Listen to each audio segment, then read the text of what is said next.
सीमांचल का सबसे बड़ा मुद्दा है वहां का सामाजिक समीकरण। सीमांचल में सबसे बड़ा मुद्दा है वहां का घुसपैठ। तेजस्वी जी, आप स्पष्ट करिए कि कांग्रेस के मैनिफेस्टो में लिखा है, सच्चर कमेटी रंगनाथ कमीशन की रिपोर्ट का आधार देते हुए पूछता हूं कि क्या आप कांग्रेस को मदद करेंगे ओबीसी के आरक्षण में छेड़छाड़ करके अल्पसंख्यक को आरक्षण देने में? क्या आप कांग्रेस के मैनिफेस्टो और उनके सोच से सहमत हैं कि अल्पसंख्यक समाज का कोटा शेड्यूल कास्ट में भी होना चाहिए? सीमांचल की जनता की परेशानी को देखते हुए तेजस्वी जी बताइए, मेरा तीसरा सवाल, एनआरसी लाके इस देश में घुसपैठियों को बाहर करने की जो प्रधानमंत्री जी की योजना है, क्या आप उसका विरोध करेंगे? सीमांचल की जनता, बिहार की जनता जानना चाहती है कि आपका यूनिफॉर्म सिविल कोड पे क्या मत है तेजस्वी जी? भारतीय जनता पार्टी सीमांचल को ममता मॉडल पर बंगाल और बांग्लादेश नहीं बनने देगी। अभी कुछ दिनों में काफी चर्चा में आया कि कांग्रेस और इंडिया अलायंस का एजेंडा अल्पसंख्यक समाज को लेकर किस प्रकार से है। शुरू करते हैं सर्वप्रथम राहुल गांधी जी से। 5 अप्रैल को कांग्रेस ने घोषणा पत्र जारी की और राहुल गांधी जी के शब्द मैं कोट कर रहा हूं, उन्होंने कहा कि देश का एक्सरे कर देंगे। उनके शब्द हैं, देश का एक्सरे कर देंगे, सर्वेक्षण कराएंगे जाति का, धर्म का और संपत्ति का। 6 अप्रैल को तेलंगाना की एक रैली में राहुल गांधी जी ने आगे कहा कि सर्वेक्षण के बाद जितनी आबादी उतना हक। इस नारे को राहुल गांधी जी ने सामने रखा और स्पष्ट कहा कि वेल्थ सर्वे यानी संपत्ति का सर्वे कराया जाएगा, यह हमारा वादा है। अब उन्होंने यह बात जो रखी उसको कांग्रेस के मैनिफेस्टो से जोड़ते हैं, जिसकी प्रति मैं लेके आया हूं। आप सबने देखा ही होगा, यह कांग्रेस का मैनिफेस्टो है। इस मैनिफेस्टो के पेज नंबर 8 से मैं पढ़ रहा हूं, इसको जरा गौर से सुनेंगे।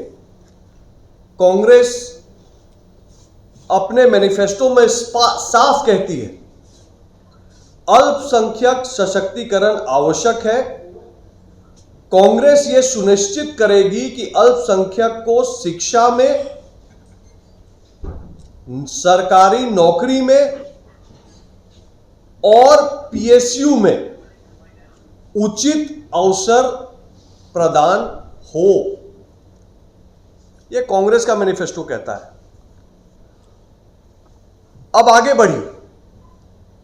कांग्रेस की यह जो बात है यह अचानक से नहीं आई है दोस्तों, इनका यह हमेशा से एजेंडा रहा है, तुष्टीकरण का एजेंडा, वोट बैंक बनाने का एजेंडा। और इसका मैं कुछ सच आपके सामने रखता हूं, आपको ध्यान होगा ये 2024 के चुनाव में जो घटना हुई है इसको थोड़ा जोड़िए। मैं आपको पीछे ले चलता हूं। पीएम मनमोहन सिंह ने दिसंबर 2006 में जब 11वीं 5 ईयर प्लान योजना बैठक चल रही थी, 11th 5 ईयर प्लान की योजना बैठक में पूर्व प्रधानमंत्री मनमोहन सिंह जी ने कहा था कि देश की संपत्ति पर, संसाधन पर सर्वप्रथम अधिकार मुसलमान समाज का, अल्पसंख्यक समाज का है। और यह खाली एक बयान नहीं था। लोग कहेंगे कि यह सब तो आरोप है, कैसे लागू होगा, क्या होगा, मैं थोड़ा उस पर आता हूं। यह सिर्फ बयान नहीं है दोस्तों। मैं आज आपके सामने आया हूं सच्चर कमेटी की रिपोर्ट के साथ। दिसंबर 2006 में प्रधानमंत्री मनमोहन सिंह जी ने कहा कि मुसलमान समाज जो है उसका सर्वप्रथम अल्पसंख्यक समाज का पहला अधिकार है देश की संपत्ति पर। उसके पीछे सच्चर कमेटी की ये रिपोर्ट थी। सच्चर कमेटी की report high level committee Manmohan Singh ji की कांग्रेस की सरकार ने बनाई थी, जिसका रिपोर्ट पार्लियामेंट में 30 नवंबर 2006 में प्रस्तुत हुआ था, जिसमें सच्चर कमेटी में लिखा गया है कि दलितों से बुरी हालत अल्पसंख्यक समाज की है इस देश में। अब आ जाइए रंगनाथ कमीशन के रिपोर्ट पे। ये सारी चीजें 2006 की हैं। कांग्रेस का असली चेहरा मैं आपको दिखा रहा हूं। 2006 में कांग्रेस के रंगनाथ कमीशन के रिपोर्ट में आया कि सरकारी नौकरियों में 15% का आरक्षण अल्पसंख्यक समाज के लिए विशेष किया जाए। जी कहते हैं कि मुद्दे की बात की जाए तो सीमांचल का चुनाव सर पे है। सीमांचल के मुद्दे की बात मैं कह रहा हूं। सीमांचल का सबसे बड़ा मुद्दा है वहां का सामाजिक समीकरण। सीमांचल में सबसे बड़ा मुद्दा है वहां का घुसपैठ। सीमांचल का सबसे बड़ा मुद्दा है वहां पे आतंकवादी तत्वों को संरक्षण। सीमांचल का सबसे बड़ा मुद्दा है वसूली, जिसके वजह से धमकी वसूली के वजह से वहां से कारोबारी भाग रहे हैं। सीमांचल का सबसे बड़ा मुद्दा है हमारी माताओं और बहनों की सुरक्षा। हमारी मां बहनें उस क्षेत्र में कई जिलों में, सीमांचल के कई जिलों में अपने आप को बहुत असुरक्षित पाती हैं। सीमांचल का मुद्दा है गौ तस्करी। तो मैं तेजस्वी जी से, जो कि इंडी अलायंस के चेहरा है बिहार में, क्योंकि पहले चरण में कांग्रेसी तो कोई आया ही नहीं बिहार के कैंपेन में, तो तेजस्वी जी ही अगर कैंपेन लीड कर रहे हैं इंडी अलायंस का, तो तेजस्वी जी से मेरे 5 सवाल हैं सीमांचल के मुद्दे पे और इस पृष्ठभूमि के मुद्दे पे। तेजस्वी जी आप स्पष्ट करिए कि कांग्रेस के मैनिफेस्टो में लिखा है, सच्चर कमेटी रंगनाथ कमीशन की रिपोर्ट का आधार देते हुए पूछता हूं कि क्या आप कांग्रेस को मदद करेंगे ओबीसी के आरक्षण में छेड़छाड़ करके अल्पसंख्यक को आरक्षण देने में? पहला सवाल।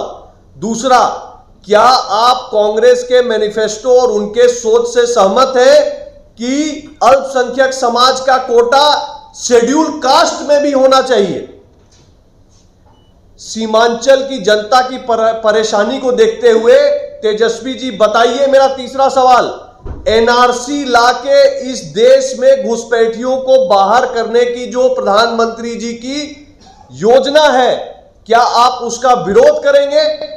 क्या आपको नहीं लगता है कि सीमांचल में घुसपैठ पे रोकथाम होनी चाहिए?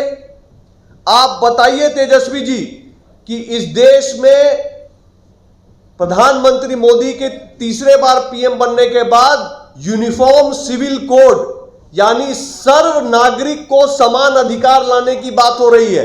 किसी को विशेष अधिकार ना होना चाहिए। हम सब भारत मां के बेटे हैं, बेटियां हैं और हम सब के अधिकार समान होने चाहिए क्योंकि हम एक समान नागरिक हैं। इस सोच के साथ यूनिफॉर्म सिविल कोड लाने की बात भाजपा ने अपने मैनिफेस्टो में स्पष्ट रखी है। सीमांचल की जनता, बिहार की जनता जानना चाहती है कि आपका यूनिफॉर्म सिविल कोड पे क्या मत है तेजस्वी जी।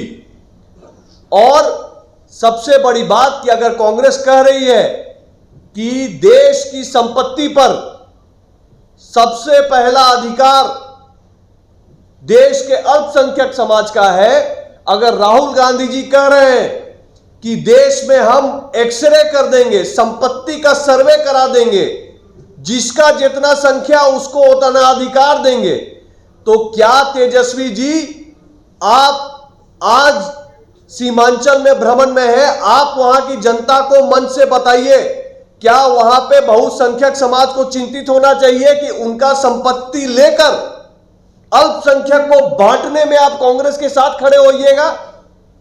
इसका जवाब दीजिए तेजस्वी जी। भारतीय जनता पार्टी सीमांचल को ममता मॉडल पर बंगाल और बांग्लादेश नहीं बनने देगी। सीमांचल बिहार का अभिन्न अंग है और वहां की सामाजिक व्यवस्था के लिए हम पूरा संघर्ष करेंगे। ममता दीदी का मॉडल वोट बैंक की राजनीति के लिए घुसपैठियों को अन्य देश से बुलाकर वोटर बनाकर यह राजनीति का जो घिनौना मॉडल बंगाल में चल रहा है, क्या तेजस्वी जी आप इसको बिहार में लाना चाहते हैं? सीमांचल की जनता को अंत में मैं बोलना चाहूंगा, तय आपको करना है।